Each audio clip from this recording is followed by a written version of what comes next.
Muntele Annapurna, 8091 metri înălțime, Nepal. Munții Annapurna sunt situați în sudul masivului Himalaya, zona nepaleză.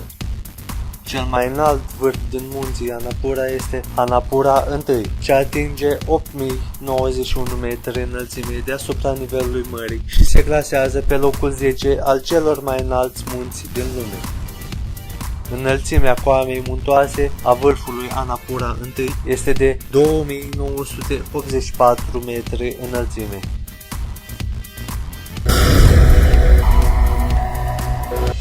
Muntele Nanga Parbat, 8155 metri înălțime, Pakistan. Muntele a fost descoperit de frații germani Schlagenweit, iar cel mai înalt versant este Nanga Parbat, ce atinge 8155 metri înălțime deasupra mării, fiind al nouălea cel mai înalt munte din lume. Muntele Nanga Parbat face parte tot din masivul Himalaya. Este considerat între alpiniști ca unul dintre cele mai grele vârfuri de escaladat. Posibilitatea de a muri la escaladarea acestui munte este considerată de 3 ori mai mare decât cea a urcării Everestului. Muntele Manaslu, 8163 metri înălțime, Nepal. Manaslu este un munte cu altitudinea de peste 8000 de metri deasupra nivelului mării, ce face parte din masivul Himalaya, la nord-vest de Annapurna, locul 10. Muntele Manaslu are altitudinea de 8163 metri deasupra nivelului mării, fiind situat pe locul 8 în topul 10 al celor mai înalți munți din lume.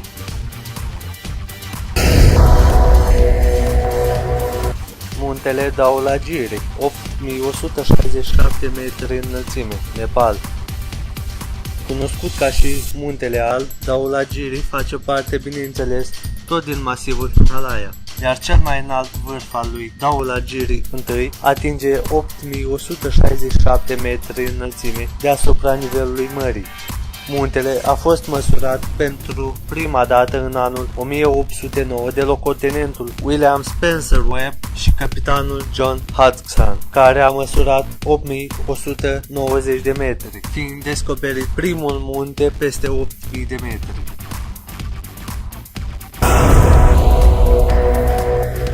Muntele Cho Oyu, 8201 metri înălțime, Nepal, Tibet. Muntele Cho Oyu este situat la granița dintre Tibet și Nepal. Acesta este al doilea cel mai escaladat vârf montan de peste 8000 de metri, după Everest, fiind situat la doar 20 de kilometri de acesta.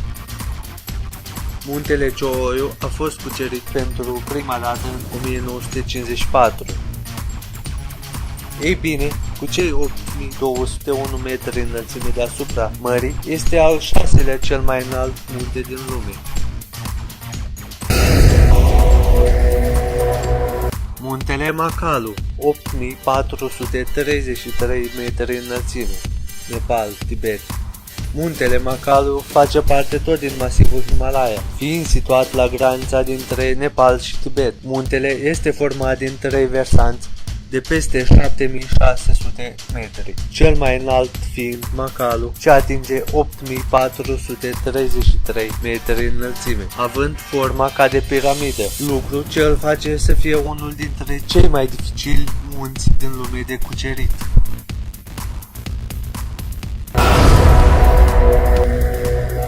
Muntele Lhotse, 8516 metri înălțime, Nepal, Tibet. Lhotse atinge 8516 metri înălțime deasupra nivelului mării și este al 4-lea munte ca înălțime din lume, după Everest, K2 și Kanchenjunga. Muntele Lhotse este situat la granița dintre Tibet și Nepal. Vârful său este legat de Everest prin șaua sudică, la peste 8000 de metri altitudine, iar prima ascensiune pe acesta a fost în anul 1956.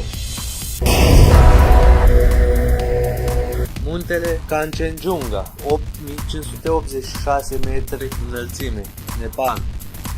Kanchenjunga atinge înălțimea de 8586 metri deasupra nivelului mării și este al treilea cel mai înalt munte din lume. Numele său se traduce din nepaleză în cele 5 comori ale zăpezii.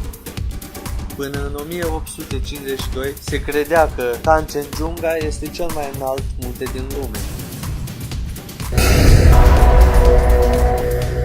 Muntele K2, 8611 metri înălțime, Pakistan. K2 are înălțimea de 8611 metri deasupra nivelului mării și este situat la 1500 km vest de Everest, în mijlocul Asiei, la granița dintre China și Pakistan. K2 este al doilea cel mai înalt munte din lume după arhicunoscutul Everest.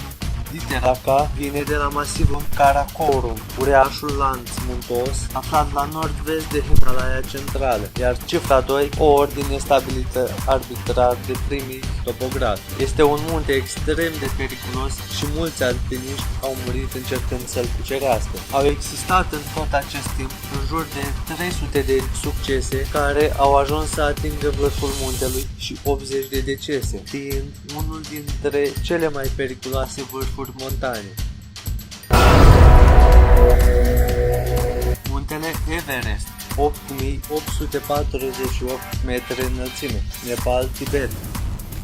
După cum bine cunoașteți, muntele Everest este cel mai înalt munte din lume, acesta atingând înălțimea de 8848 metri deasupra nivelului mării. Muntele Everest face parte din masivul Himalaya. Muntele Everest este cel mai faimos și mai răvnit munte pentru orice alpinist. Există două trasee principale de ascensiune a Everestului. Unul este cunoscut sub numele de traseul standard, cel de pe creasta de sud-est dinspre Nepal, iar celălalt de pe creasta de nord-est dinspre Tibet. Ei bine, dintre acestea două principale rute, cea de sud-est este mai ușoară de parcurs, fiind cea mai des utilizată. Prima ascensiune pe ruta de sud-est pe Everest a fost realizată de Sir Edmund Hillary, de origine neozeelandeză, și de șerpașul nepalez Tenzin Norgay în 1953. Cele mai multe tentative de escaladare au avut loc în luna mai, înainte de anotimpul musonii de vară.